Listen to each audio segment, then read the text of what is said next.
In this tutorial, I'm going to show you how to add a shadow effect here in Canva. So I have these two elements just here.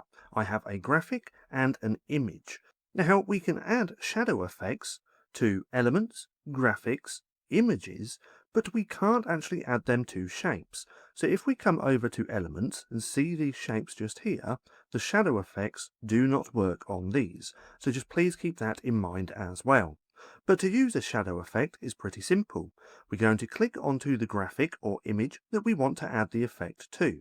Then we're going to come to Edit just here, come over to the left hand side, scroll down to Effects, and we're going to click on Shadows. Now we actually have lots of different shadow effects to choose from. There's Glow, Outline, Drop Shadow, Curved, Page Lift, Angled, and also Backdrop. Now, if we look down here, under each one of these features, we have a few different settings as well.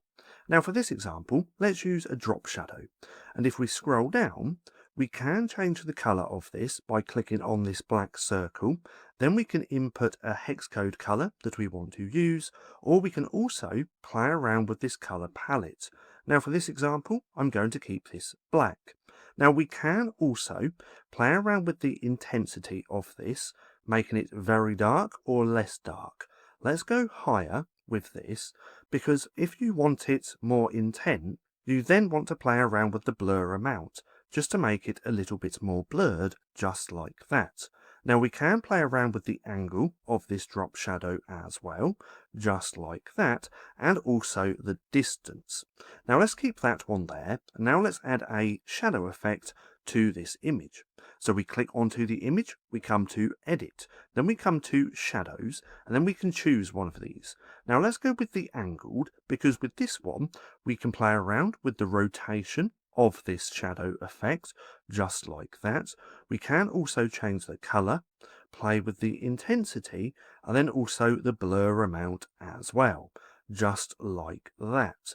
But nonetheless, that's just how easy it is to add shadow effects here in Canva. Now, if you found this video helpful at all, then please consider giving me a like, as it really helps out the channel. And if you're not too sure what to watch next, click right here and watch this playlist.